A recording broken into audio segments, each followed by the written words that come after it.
I'm Phil Lindsay. I'm pleased to introduce a new program, Inside Minneapolis, that you'll be seeing on this channel. Inside Minneapolis will cover the people, the partners, and the projects that make Minneapolis a growing, dynamic community. Occasionally, we'll look at the challenges and issues in front of us, along with highlights of a city that works. Basically, our goal is to tell at least part of the story of Minneapolis from a community development point of view. Along with the crew and colleagues who helped put this show together, I invite you to stay tuned for Inside Minneapolis.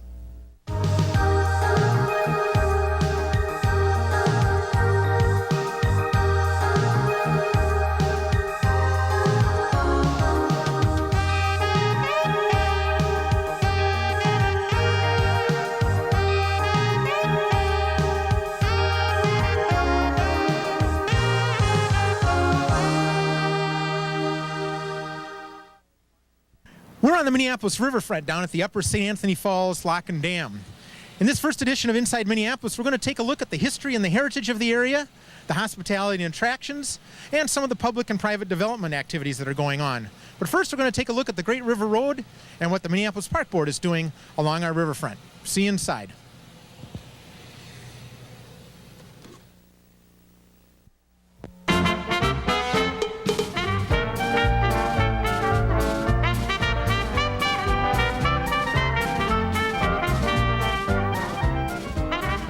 "60 years ago, United States Secretary of the Interior Harold Ickes envisioned a great parkway that would follow the mighty Mississippi River from its headwaters at north-central Minnesota's Lake Itasca all the way to the Gulf of Mexico.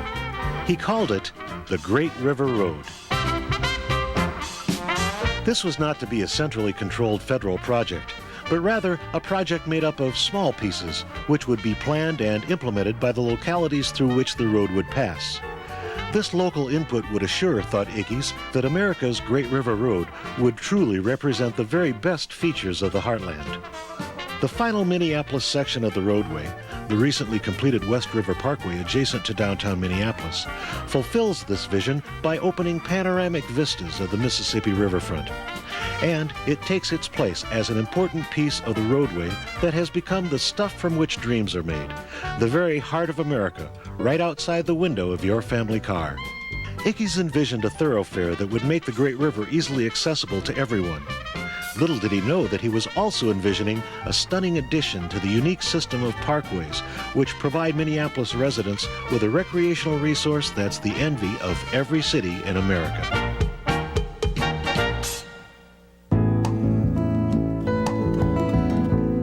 The Minneapolis Park and Recreation Board's Grand Rounds Parkway system offers scenic drives as well as walking and biking paths that are used by thousands of city and area residents each and every day of the year.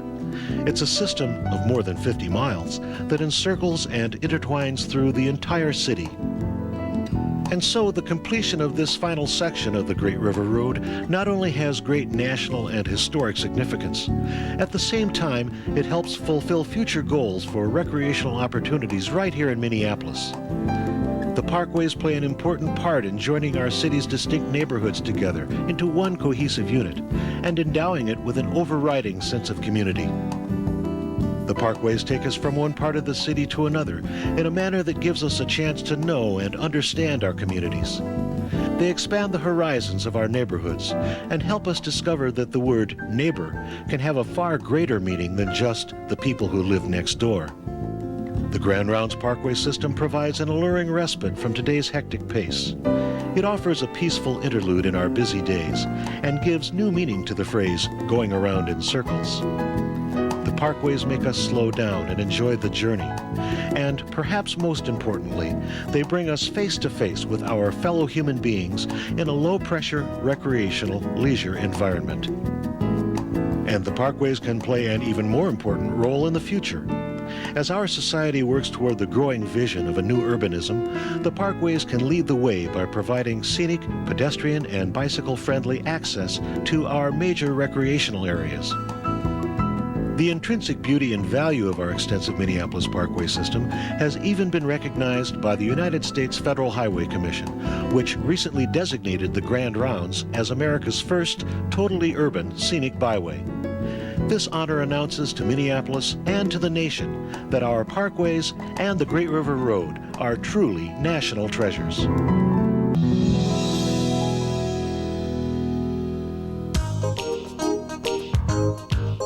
Developing the original Minneapolis Parkway system was not an easy task. It required the vision and cooperation of many different and distinct entities. Likewise, the successful completion of this final section of the Great River Road has also required the cooperative efforts of many diverse factions. The Minneapolis Park and Recreation Board has benefited from a partnership that includes the state of Minnesota, the Metropolitan Open Space Commission, the Metropolitan Council, the City of Minneapolis, Mini-Gasco, the Corps of Engineers, and the adjoining neighborhoods. Dedication on the part of the project's contractors and architects was also a significant element. All of these entities have played an important part in the successful completion of the Great River Road. Well, that was a nice summary look at the River Road here along the Minneapolis riverfront.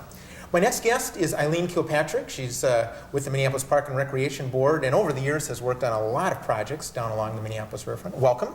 Thank you. Nice to have you on the show. It's good to be here. Just for those folks out there who are aware of the Minneapolis Park Board and know about the river, I want to explore a little bit about the relationship of the Park Board with the river. Obviously, the river was here when European culture developed around it. How long has the Park Board, our Minneapolis Park Board, been involved in any significant way with the river? I think the Park Board saw the river in the same way that a lot of the cities saw the river. And initially it was a working river, and they saw it as their backyard, the place where you went to work and you went over to the lakes region to play. But there was a great change in the philosophy of the Park Board in the late 80s when they decided to come back and embrace the river, look at it in a way that they hadn't looked at it before, and try and open it up to the city residents. An awful lot of people in Minneapolis live close to the river and see it every day, but were never able to get to the river or even to get on the river.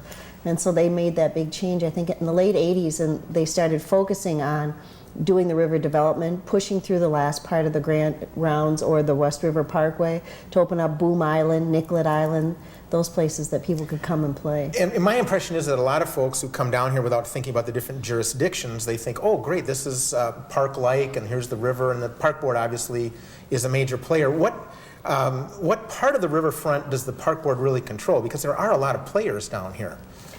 Well, that's kind of hard to, because there are so many players, there's a lot of different pieces. I think actually most of the land that you see that you can get access to as a public individual is park land. Boom Island, Nicollet Island, the West River Road, and on both sides of the river all the way down. And we actually are all the way up to Camden in North Mississippi and go all the way down to Minnehaha Falls, of course, and then it turns over to Fort Snelling State Park. In the meantime, we have the lock and dam in the middle. We have private players that are still on the riverfront, but slowly the Park Board of the city has acquired more and more of that private land and is turning it back over to public use. Can you talk a little bit about the connection between the River Road, which was just really the last little stretch was completed, what, last year? Right. And then how that ties in with sort of the overall Grand Rounds?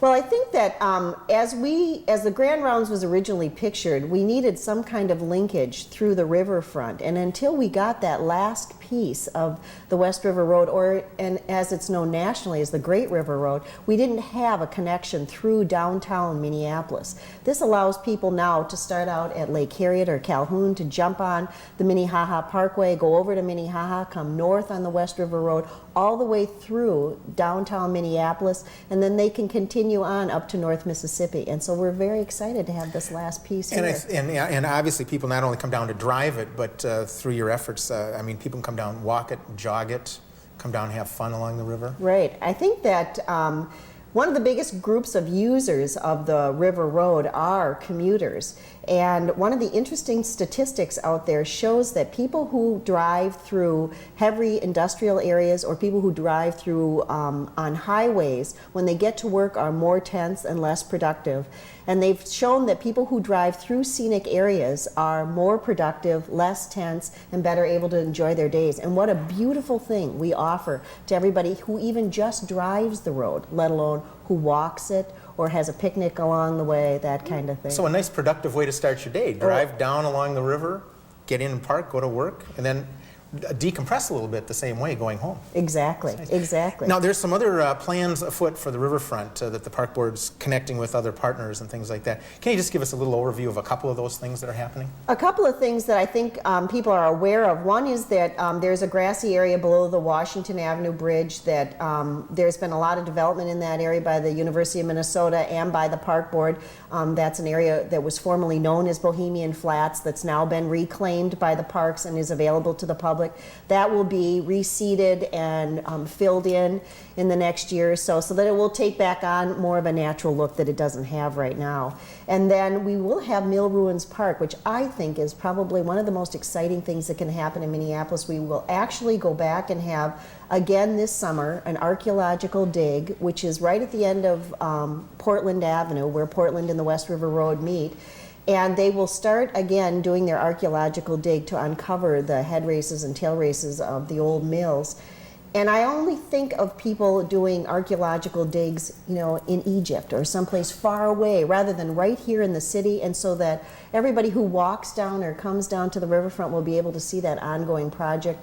And we look forward to opening up Mill Ruin Park as a ruin to the public for people to understand that this was the Central Riverfront was the place where Minneapolis actually started, and it was where we were the capital of the milling districts. Eileen, is there a time frame? When might people actually see archaeologists down here dusting for tail race walls and the like? They'll be down here in July of this year. Oh, that's soon then. Yeah, they will. They'll be back. They've been here before. We had to do some other construction. They'll be back this year, and they'll be back digging again in July. And so that it should be a great attraction into the next year. Sounds like a nice thing that families and school kids can come down and be part of too. Absolutely, absolutely. Well, another major thing that goes on in the river, and I know you've been involved with this, are all the activities, the events.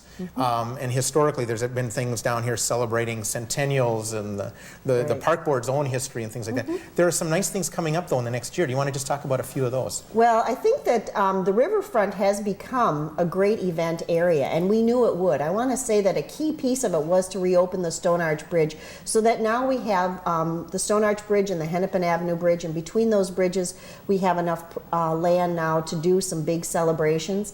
And starting in '87, we did some fireworks celebrations on the riverfront to celebrate the park board's anniversary. And now this year, in 1999, we will do the big Mississippi Millennium celebration, a park board celebration in conjunction with the Mississippi Mile Promotions and Coordinations Committee. And so we'll be bringing down history tours and fireworks, and it will be 2 days of big celebration as we look forward to moving into the next millennium. Right, and that's right at the end of December. December 31st and January 1st. It will be so fun for people to be here. Now, you're also professionally involved with helping people come down here and do a whole lot of different activities along the river. Can you just give our viewers a little overview of some of the things that go on down here? I know weddings happen down here and things like that. What all goes down, what happens down here at the river? Well, what happens is the Aquatennial focuses a lot of their activities, including their big ooh-ah fireworks down here. The big what? Ooh-ah fireworks. The big ooh-ah fireworks. Right, right. And so they attract a large audience to come down. We have a 4th of July celebration that's done in conjunction with a private event planner, and they do a 2-day celebration, which we again culminate with fireworks. There's the Stone Arch Festival of the Arts, which is one of the most beautiful art shows because they make use of this just gorgeous setting to show off artists' work. And so there is activity here almost every single weekend, big events put on by either private groups who are putting events on, or their wedding celebrations, or bike rides, or walks. You name it, it happens. When I know you have a citywide perspective with what you do, how does the volume of activity here along the riverfront compare to, say, the chain of lakes? Is it relieving some of that tremendous activity that goes on around the chain of lakes? It's kind of famous for just the numbers of people that are over on those chain of lakes. Well, that was our hope, and actually it was our plan. My first assignment was the coordinator of the riverfront, and the focus of the job was to move people from the chain of lakes to the riverfront. And so we started offering activities, and then we surveyed the people that we offered the activities to. only to find out that nobody left the chain of lakes. We were creating a brand new, exciting audience of our own. And so now our numbers and the number of activities are beginning to be the same that we have at the chain of lakes in terms of we have the same kind of high volume. But we are not losing at the chain of lakes, so to speak. What we've done is encourage a whole new audience to make use of the river. This year, the Park Board, in conjunction with the MRPA, is going to do a Great River Roll, which is an inline event which will make use of the riverfront. Traditionally, everybody has always chosen the chain of lakes in the past, but now this is another fine example of a first-time event that wants to be on the riverfront because this is their signature. They want to be known as the Great River Roll. They're going to start at Bohemian Flats, ride down to Minnehaha Park and back up to Boom Island. Well, again, a nice opportunity with all that work that you and the other partners have been going through for many years to have this here so that people could perhaps create an event like that. So all that planning is paying off. Absolutely. I don't want to let you go without asking you almost a personal question. Here you've been involved with the riverfront for years. You know the activities, you know the options, things that are going down here. For a show called Inside Minneapolis, what's an insider's favorite thing to come down here and do? Whatever time of year it might be. What do you, Eileen Kilpatrick, like to come down to the riverfront for? My absolute favorite thing to do is really to walk the riverfront. I do walk it all 4 seasons of the year in Minneapolis and cross the Stone Arch Bridge and walk down historic Main Street up to Hennepin Avenue and back. And there are opportunities. There's a nice little coffee shop over on historic Main Street that when I'm having a very bad day at the office, it's a good place for me to go and to sit there and to have a cup of coffee and look out over the river and think, no matter what else happens, the river goes on, and this is a beautiful place. Another respite. Yes, Thanks. absolutely. Well, Eileen, I thank you very much for sharing a little bit of information about the riverfront. That's great. No problem, thank you. Well, we'll be right back after a short visit with Lockmaster Steve Lenhart. My name is Steve Lenhart. I'm the lockmaster at Upper St. Anthony Falls Lock. Upper St. Anthony Falls Lock is the northernmost lock on the Mississippi River in a series of 29 locks and dams between Minneapolis, Minnesota, and St. Louis, Missouri. And what we do is lock boats back and forth here all day long in the summertime. And one thing I want you to know that we're seasonal, and the lock will freeze up come around the first week in December, and we will open again around the first week in March.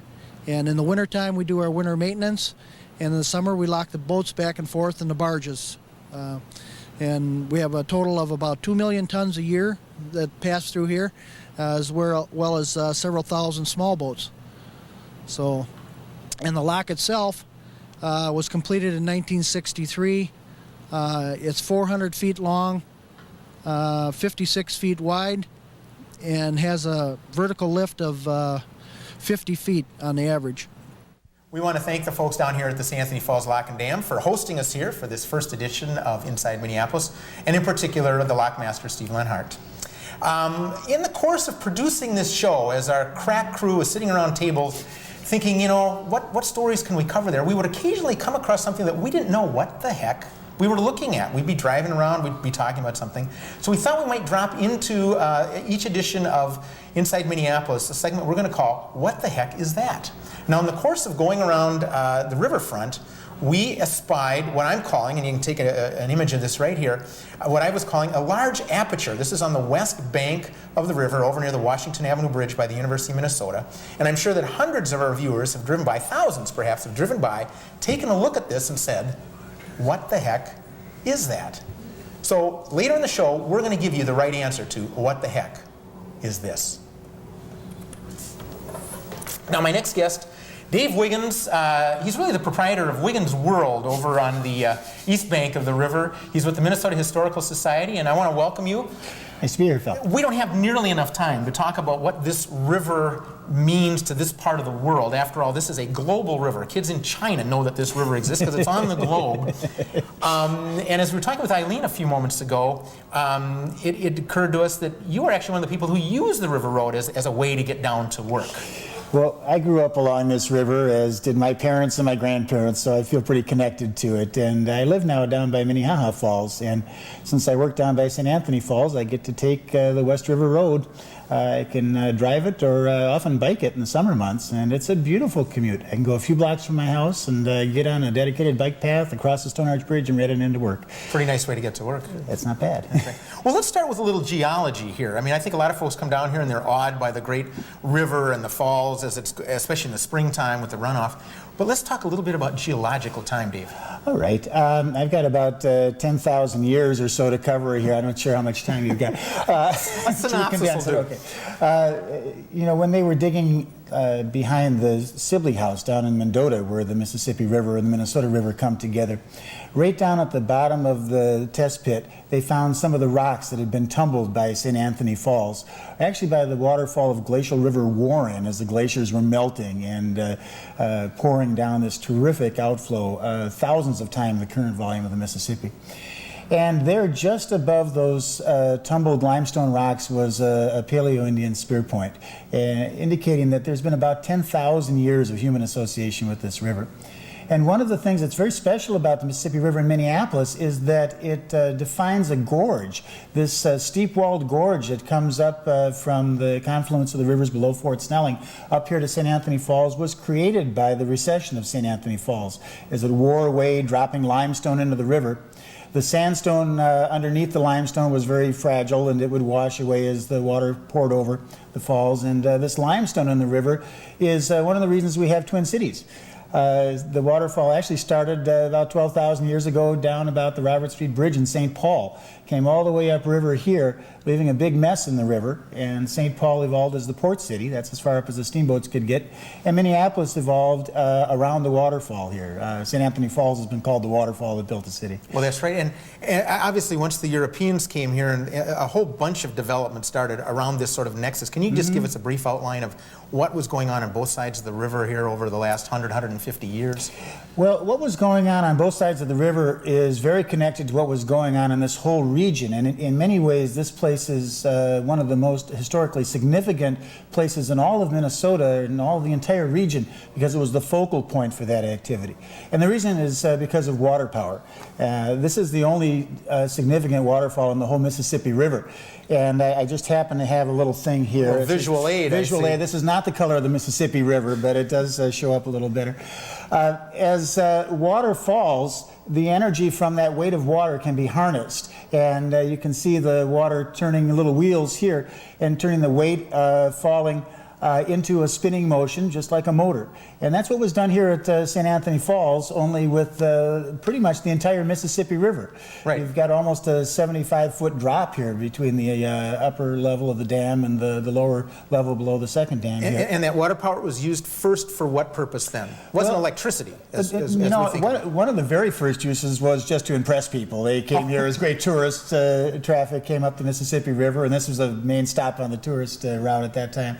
But as it was captured and harnessed, one of the first applications was to cut up the white pine forest they found just up north of here. And we grew in the lumber milling industry here at the Falls till by 1899 we were cutting up almost 1 billion board feet in that year. We were the lumber milling capital of the country too. And I think people always think of flour milling, but it was lumber. Well, we were also the flour milling capital actually of the world. We dominated the milling industry out of Minneapolis for about 50 years.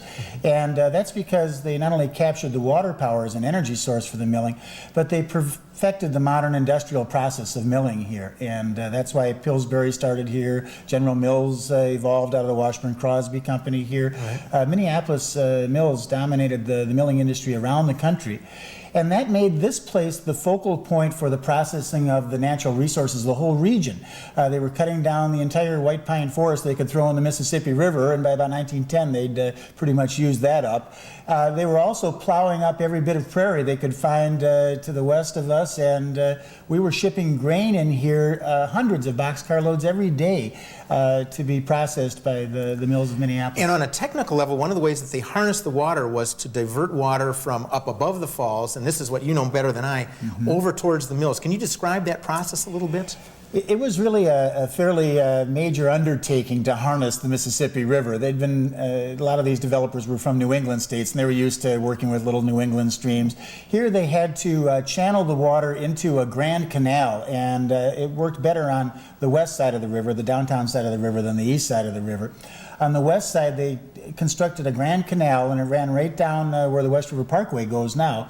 And on either side of that canal, they could pull the water off at the upper level, drop it down inside the mills to turn the water power turbines, and then that was connected up directly through belts and rope drives and mechanical systems to power the milling machinery above. When it passed through the mills, it had to get out. You Sure. couldn't just fill up your Had a basement lot of full of water water, coming right? in. So they had tail race canals, they called them, that led back into the river at this lower level. And these canals are all still in place underground over here in the milling district. You were able to provide us with a few moments just to look at, I think, a student group or somebody going into these remnants of the tail race. It's actually our tour guides and some archaeologists have been working with Field School of the Minnesota Historical Society, and some of our Minnesota Historical Society archaeologists, as well as others, have worked around here. We've explored down in these tail races, but it's not something for amateurs. This is something that you could really get into trouble trying to do on your own. Yes, it's dangerous. Very, very dangerous That's down right, there. that's right. It's full of places you can fall through and never appear again. So with that caution, the clip shows us going down inside one of the tail race canals, and it's one of the minor tail race canals. They actually got bigger than that. But this collected water power, collected the water from 3 turbines that captured the water power. These big draft tubes punched right out of what they call the live rock, that limestone rock, and poured down onto big cones underneath, where the water then was carried down the canal. It emptied back into the river into a big tail race canal, and that tail race canal is what they're going to try to dig out this coming summer with some of the archaeological work. Okay, so that'll be going on in part Merwin's of Park. the new digs, as it were. That's right. Very interesting. That's right. So there's just an extensive system of underground canals and mill ruins and that throughout here. So plenty of raw material for archaeology for years. Let's turn briefly to what it is you folks with the Historical Society provide down here. Obviously, a lot of the background and the education as you're sharing now, but you actually have a storefront over on Main Street? That's right. Since 1992, we've been providing guided walking tours around the district, and we take folks onto the Stone Arch Bridge. We have the keys out to Hennepin Island, where we can get right up close to the waterfall. And we talk about this milling history, but also a whole wide range of connected history. All of this focus here around the falls meant that this was the focal point for the labor history of the state. It was there's an interesting women's history connected. We even do a crime history tour sometimes.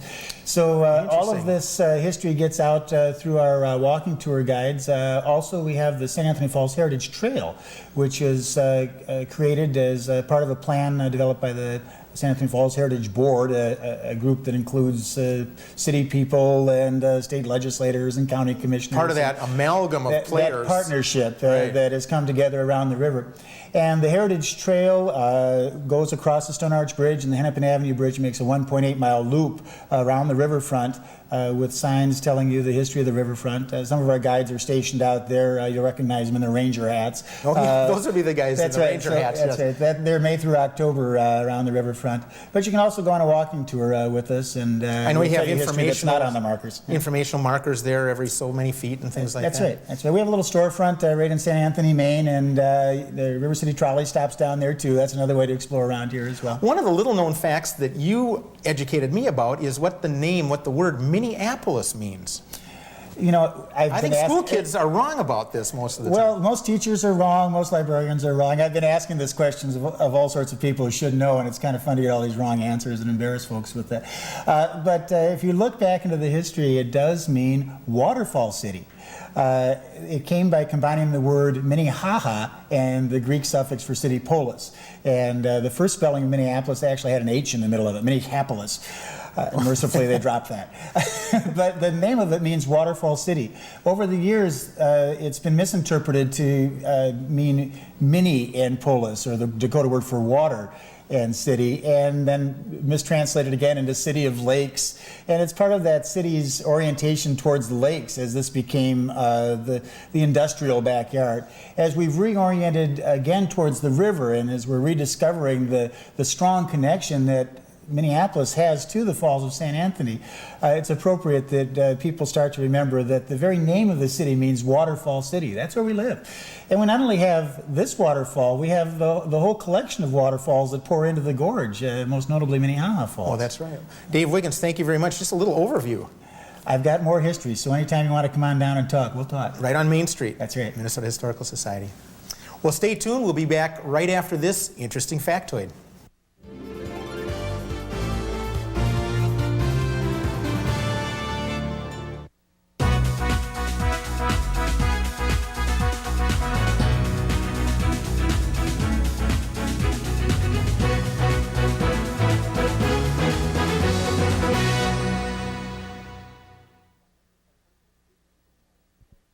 Well, I wonder if our friends at the Good Neighbor know the origins of their company. Well, for this next segment on Inside Minneapolis, we're going to talk a little bit about hospitality, attractions, and the community that's right down here at the Central Riverfront. My guests are Michael Rainville. Thank you for being here, sir. Thanks for inviting me, Phil. And you wear a couple of hats we're going to talk about here on the Riverfront. And Vicki Barlow-Keith, an event planner, organizer, and director. Yeah. Thank you for being here. It's really an honor to be on your first show. Well, it's nice to have you here. And, you know, we chose the Riverfront. We could have chosen a lot of things to talk about in the first show. But what else could we choose but the Riverfront, the Minneapolis Riverfront, where it all sort of began, and where it really is still the nexus of so much that's happening down here. Vicki, what can people come down to the river and do for fun and entertainment? Oh, sure. Really a variety of things for adults and families and kids and so forth. But people can come down and have dinner, say, at the Whitney Hotel, or maybe stay there overnight, or the Nicollet Island Inn. We have concerts in the summertime, horse-drawn carriage rides, festivals in the summer. The Minnesota Historical Society has guided walking tours, so there's an educational component of the area. The Anson Northrop paddle boat is a great time if you're into jazz. You could have dinner and jazz and a ride on the paddle boat and see the city from the river by night. Oh, yeah. Right off the river. Exactly. The River City Trolley goes up and down the riverfront and across. It's the only vehicle allowed to cross the Stone Arch Bridge. Oh, good point, yeah. And that colorful rubber wheel trolley that actually connects people down through the business district down to the convention center. And the Walker and Guthrie Walker Sculpture Garden. Yeah, so that's a nice link into the rest of the city. Now, Michael, you, in addition to having a professional interest in why people come to the city, you also are a resident here. Why don't you describe a little bit about your community? Sure. I'm of the 5th generation of Rainvilles to live in the St. Anthony West neighborhood.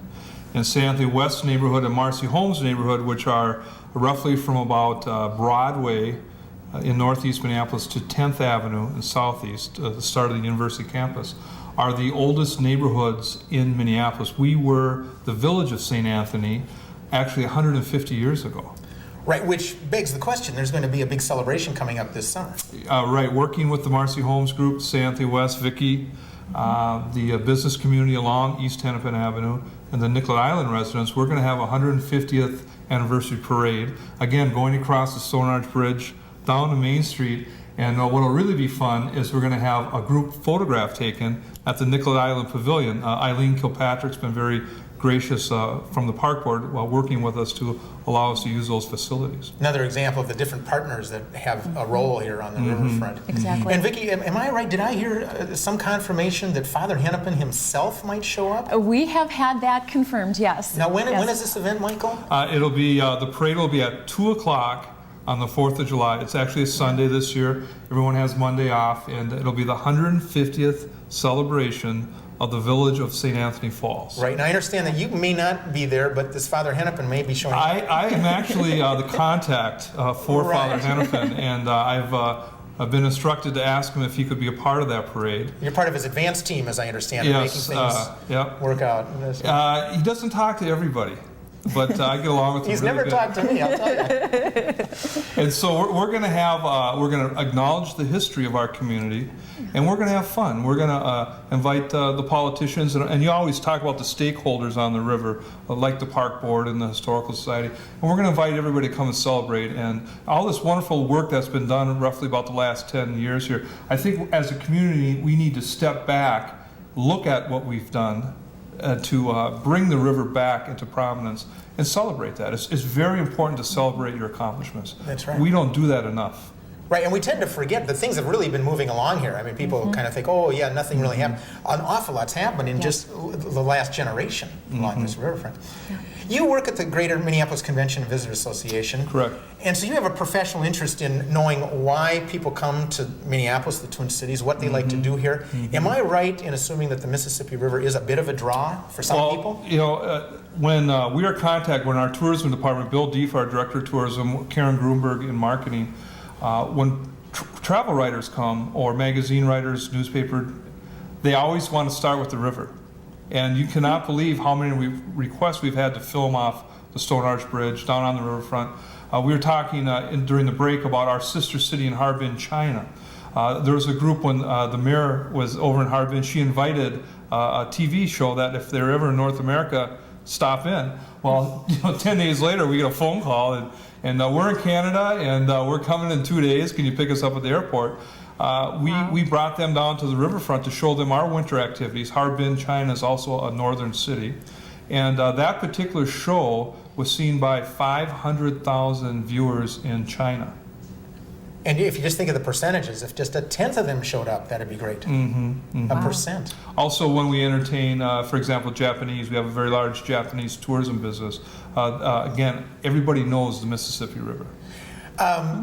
Is there a connection? People come to this part of the continent to see our river, and then what, they head out to the Mall of America? I mean, do the two work in tandem?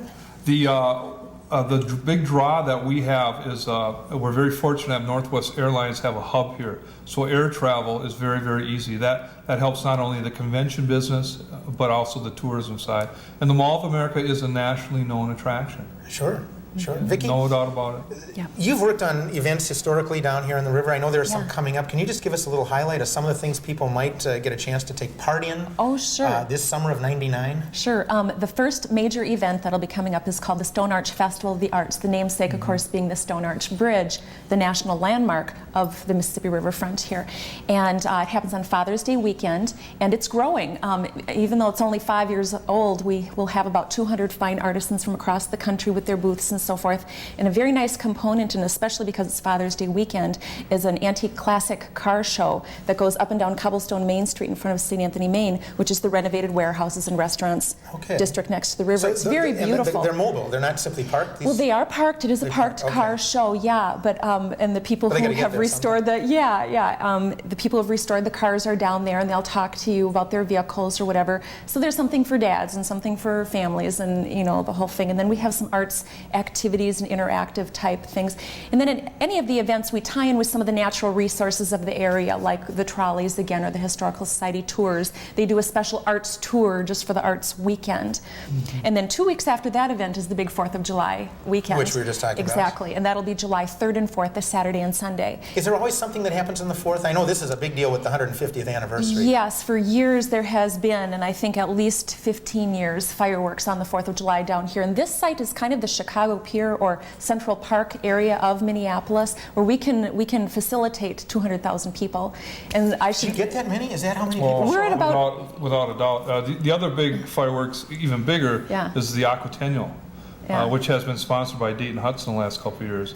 And that, without a doubt, is well over 200,000 people. Yeah. And I've got to guess then that people are lining up on both sides of the river. I mean, there's probably a great view from anywhere. Absolutely, absolutely. And WCCO 830 Radio, I think you did a little something on CCO Riverfront history. Yes, our factoid was just about that. They are our sponsors of the 4th of July event and the Stone Arch Festival of the Arts. And a lot of it is because of their riverfront history and their, kind of the hometown group here. That's right. But a lot of it is their nice tie-in, and they're being very supportive of the riverfront. Well, that's great. Yeah. That begs a question, though, for you, Michael. You're a resident down here, and you've got, on occasion, 100,000 people down here. You've got people coming for other events that might be a little more discreet.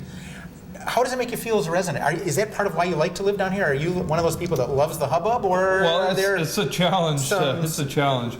But we work closely with Aquatennial for their big event, and with Vicki's events. Being part of the river, living in the river, you have to learn to share it and share its beauty. And we have some demands for crowd control, and we like to see some things on. But we welcome these big opportunities. It's our chance to make people jealous. And you'll notice that the largest growing segment of housing is along the riverfront. And I think what happens is people come down here and they enjoy themselves and they look around. Now I'm looking now, the cameras can't see it, but I'm looking at some wonderful renovations of buildings right here on the river and the lock and dams. And those are as soon as they are put up for sale, they're sold. People want to live on the river.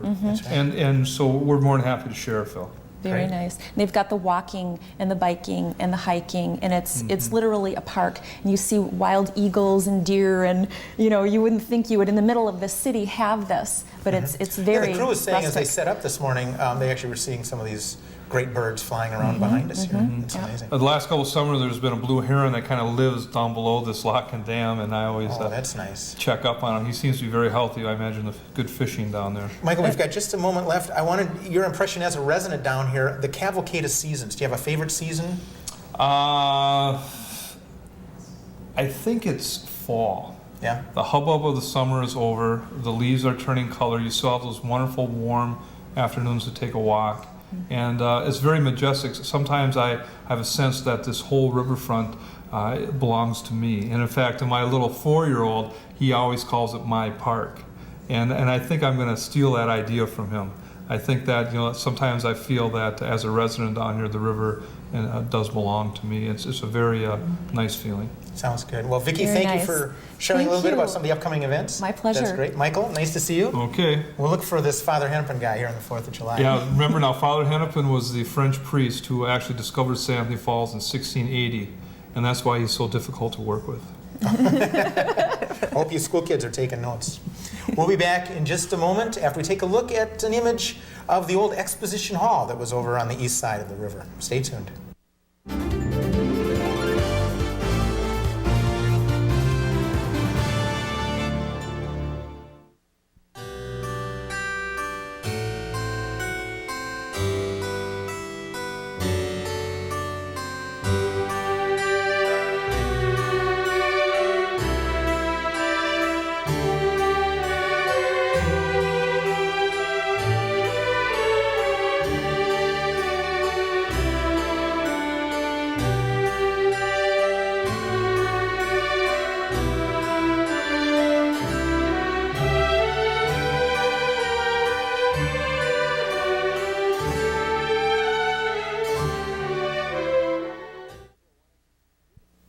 Now, Mike Rainville wanted me to make sure that you knew that that exposition hall was actually the first convention center in Minneapolis.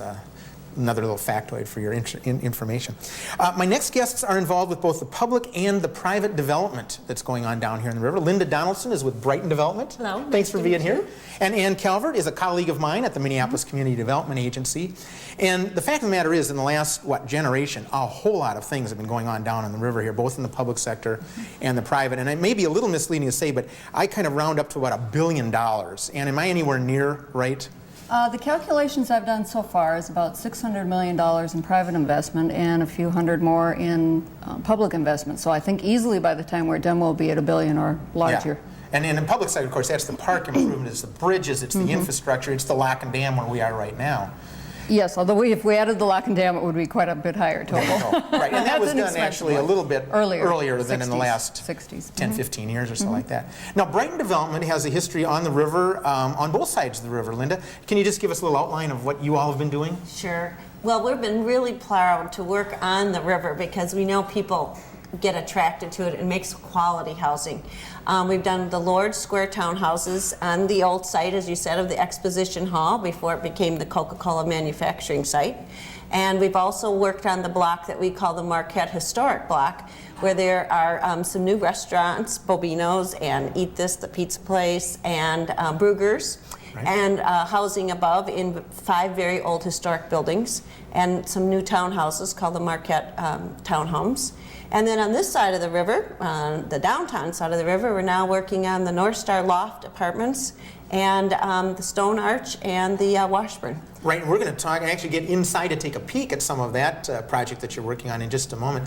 And in addition to the work that Brighton's doing, there's a lot of other housing that's going on along the riverfront here. Yes, so far we have, I believe it's 1,400 housing units that have been built or rehabilitated, and they range all the way from historic homes on Nicollet Island that have been rehabilitated for new use to the high-rise towers that may be behind us in the view here, That's I'm not right. sure, at River Place. So there's a wide variety from low density to high-rise, from rental apartments, and you neglected to mention your permits development, which is That's another true. development that Brighton has been involved in. To very expensive home ownership units and more affordable home ownership units. So we've been really trying to provide a variety of housing so that it would appeal not only to people as far as type of housing, but what income bracket they can afford. Well, and earlier you and I were talking too about sort of the layers of the partners that are necessary to make anything happen down here in the riverfront. We were talking with Vicki Barlow about some of the events and the activities, but it's both what I call kind of programmatic, but you've also described it in another way as well, sort of how the players come together over time and make things work here. Yeah, one of the things that I think is most fascinating about working on the riverfront, but also most frustrating, is it's where so many interests come together and overlap, and you have people who are interested in the environmental facets of the river, the recreational facets of the river, the historic aspects of the river, the tourism, the private development aspects. So there's a lot of different interests, and then it's also of interest all the way from the national level, because we were recently declared an American Heritage River, and so there are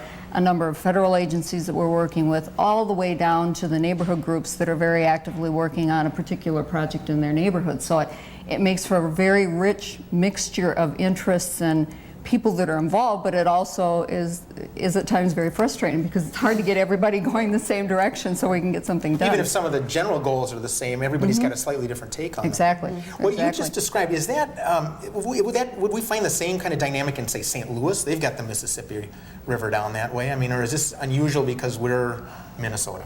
I would guess it would be the same anywhere Different along. jurisdictions? Yeah, it would be different jurisdictions, and so different areas may have more or maybe fewer layers of government to deal with. But I think it's a great river. It's one of the world's great rivers, and so it's great for a number of different reasons, and then that brings out a lot of interest at different levels. So I would think it'd be the same numerous places. Well, in the private side, Linda, obviously you've done new construction, but you've also, at least in a couple of these projects, chosen to take old historic buildings. Is that, well, A, does it present any challenges? And maybe underneath that is the question, why? What is it about Brighton that makes you interested in old buildings and seeing what you can do with them? Well, one of our very first projects was an old building, and we call it St. Anthony Gates, and it's not that far from here, and it was a warehouse.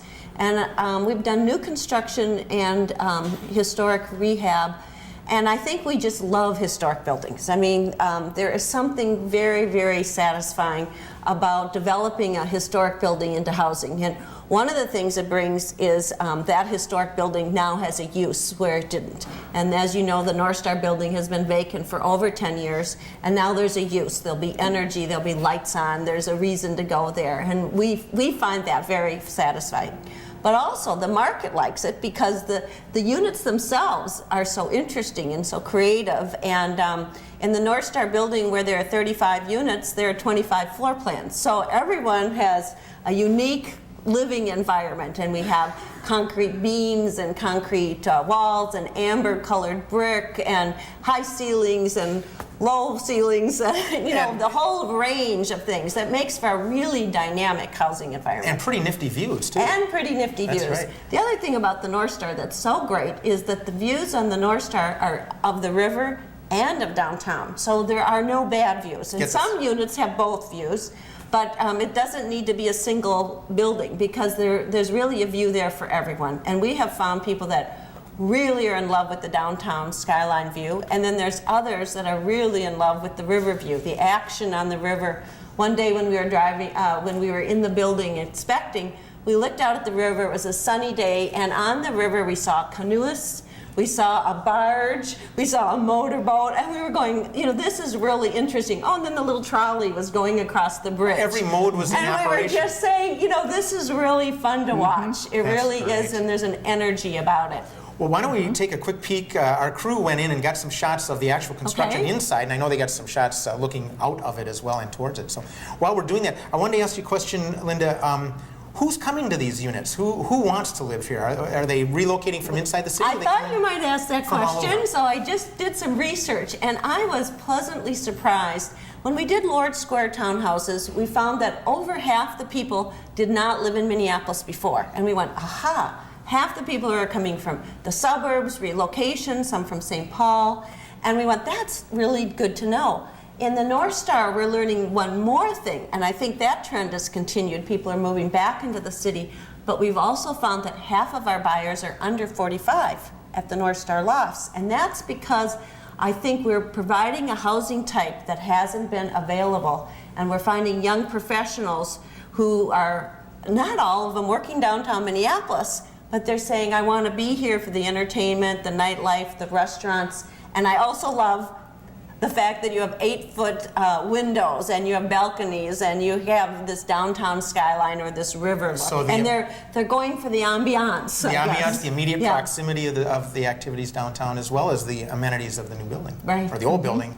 newly Turning to new. constructed. Yeah. Sure. It's really a contemporary feeling inside, I think. When the units are done, it's a historic building with a contemporary interiors. And I think that really appeals to a wide range of people. There are some people that are really interested in the history, and that draws some people. And then there are those who are really interested in the 11-foot ceilings with these beams and these fabulous brick exposed walls that they can have. So Well, I want to shift gears a little bit right now, and the river is also a natural byway. Let's talk a little bit about the environment of the river. You've educated me about some of the improvements that have happened here, both in terms of water quality and the birds and all this. What are some of the most striking features that you found out that's happening in a good way on the riverfront? Well, in the same way we've spent the last generation or so doing private redevelopment and reclaiming the riverbanks for parks and that sort of thing, it also happens that just about the same time we started our activities here, they passed the Clean Water Act back in '73, I believe it was. And so since then there have been a lot of concerted efforts in Minneapolis and St. Paul and the entire region to clean up the river. And the river is a lot cleaner now than it ever was. And we're seeing that in fish returning. The mayflies that breed at one particular point in the year are back. We don't notice them quite so much in our stretch of the river, but other stretches do. So we're not at the point now where I think most people would want to swim in the river, but we're getting closer and closer, and I think that's very important. And we're also working, as we convert some of the areas along the river that were industrial use, convert them back to parks or uses that incorporate some more greenery and that sort of thing. We're adding to reestablishing some of the habitat. And one of the things that the river is on a kind of a national level, and in fact on an international level, is it's one of the major migratory flyways where birds from small to large are migrating from north to south with the various seasons. And that is a role that the river valley has played for a millennium, and we need to make sure it can continue to play that. And we can come down here and take a look at some of that in action. Yeah, we see from our offices in the Crown Roller Mill, we've seen eagles and hawks, and I believe David Wiggins, who you had on earlier, said he'd seen harlequin ducks, which is very unusual to see. And so it's yet another aspect of the river that people can come down and appreciate, and that we're working very actively to maintain and enhance. In the short time we have left, Linda, I know that what you're doing in the Northstar Mill is only one phase of a more ambitious project. You want to just briefly outline what else you're doing? The Northstar units are all sold, and so we're moving on to phase 2, which will include the Stone Arch, which is another 35 units. And that is new construction, but it's going to fit in very well with the historic, and it'll have the same high ceilings and big windows and balconies and the features that we found people to like so much in Northstar. And then the Washburn building, which some people refer to it as a utility building. And so the 3 buildings will be contiguous, and we think provide really great housing on the river. Total number of units when you're all done? About 85. Between the 3 phases. That's pretty impressive. And Ann, I wanted to give you the last word, because you said something that was really instructive once about how we are now coming back to turn this, what was sort of looked at utilitarian use of the river, into something different. Yes, well, the Minneapolis is here because of the power that was generated from St. Anthony Falls right behind us. And for most of the first century of the city's history, the goal was to use the river in a very utilitarian way, for power, somewhat for transportation, for sewage, for very practical reasons. And part of what we have been slowly attempting to do over the last 25 years with our redevelopment efforts is to go from the river as a utility to the river as an amenity, and recapture it once again for people who come to live here, people who come to go across the Stone Arch Bridge, visitors who come to go to various events. We want to have people, not that the river will not continue to have some very functional purposes. It's going to continue to generate hydropower, for example, but it would also have an enhanced amenity of value as well. Sounds dynamic. Linda, thank you for being here, sharing about your projects. Ann, thank you very much. Thank you. It was a pleasure. Now, earlier in the show, we talked about this little feature called What the Heck Is That? Let's go out on the street and get a few answers from some of our fellow citizens as to what the heck is that?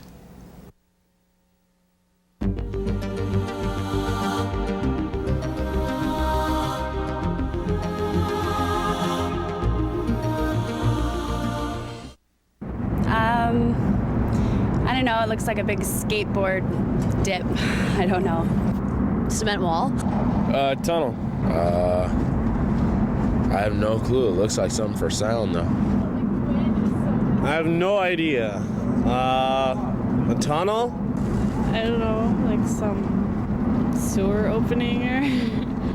It looks like a passageway for cars. Some kind of drainage system, maybe, I don't know. Some sort of a tunnel for diverting water for the river. A bridge? I don't know. It's the West Bank sewer system. A street or freeway or on a bridge.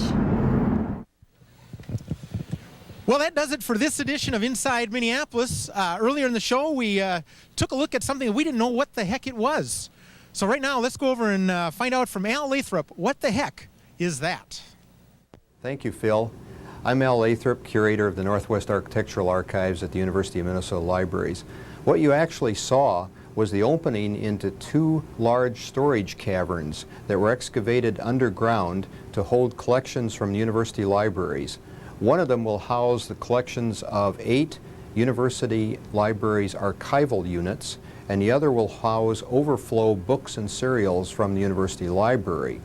That cavern leads in turn to an above-ground building of 4 stories that is currently under construction and will house workrooms, reading rooms, offices for the staff and for researchers who come to use the collections that are housed underground. Well, thanks, Al Lathrop, for letting us know what the heck that is. And we'll do similar little features on upcoming editions of Inside Minneapolis. Now, next month on the show, we're going to take a look at some of the housing issues in North Minneapolis. And stay tuned, because at the end of this show, we're going to put up a catalog of helpful resources and information. If you saw anybody on the show or heard about some activities you'd like to find out a little bit more about, get your papers and pencils out and notice their numbers. Thanks for watching. We'll see you next month. I'm Phil Lindsay.